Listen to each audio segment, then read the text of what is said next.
مرخہ 27/2023 کو بشیر علی ولد بخزادہ سکھ نے تانا سنگوٹا آ کر جناب ایسٹو صاحب کو رپورٹ کی کہ شب گزشتہ یعنی 26-27 کی درمیانی شب وقت نامعلوم اس کے گھر سے ایک صندوق چوری ہوئی ہے، جس میں طلائی زیورات اور کچھ اراضیات کے کاغذات، رسیدات، گاڑیوں کے کاغذات، پاسپورٹس، کچھ ریال پڑے تھے.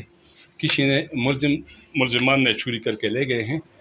تو اس قدر رپورٹ پر باقاعدہ اس نے مقدمہ رجسٹر کیا، اور باقاعدہ اس نے پھر ملزمان کے نام بھی لیے کہ فلانا فلانا پر اس کا شک ہے کہ اس نے یہ چوری کیا ہے.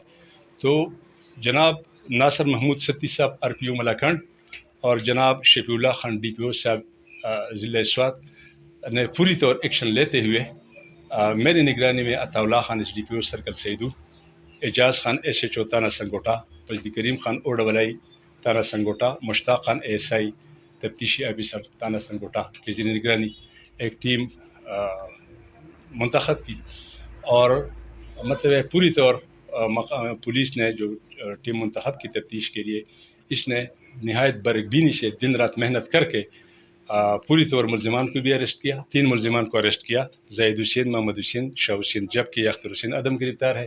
اور سرسری انٹروگیشن کے دوران اس نے اپنے اعتراف جرم کیا، اپنے وقوع کو تسلیم کیا. 25 تولہ سونا یا ہار وغیرہ تمام برآمد ہوئے، کاغذات زمین کے برآمد ہوئے، گاڑیوں کے کاغذات، پاسپورٹ وغیرہ.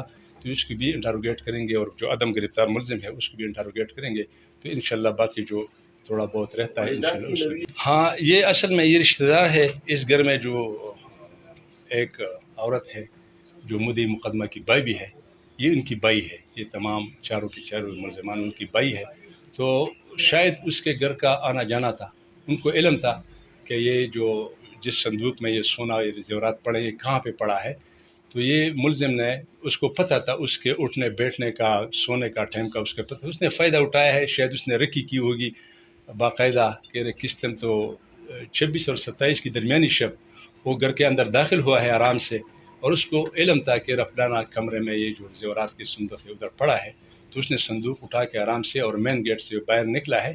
تو پھر ہم نے تفتیش کے دوران جو پولیس افسران ہیں کیمروں کی مدد سے اور مختلف تکنیکی ذریعے سے اس نے گھر تک اس کو دیکھا ہے کہ وہ پہنچا ہے. تو جو رکشے کے اس میں استعمال ہوا ہے، تو باقاعدہ اس نے اعتراف جرم بھی کیا ہے. اور یہ آپ کے سامنے ہے جو ہماری مسروقہ ہے وہ برآمد ہوا ہے، اس کی نشاندہی پر برآمد ہوا ہے، ہمارے ساتھ زیر حراست ہے، اور اس نے اپنے وقوع جو جرم ہے اس کو تسلیم کیا ہے.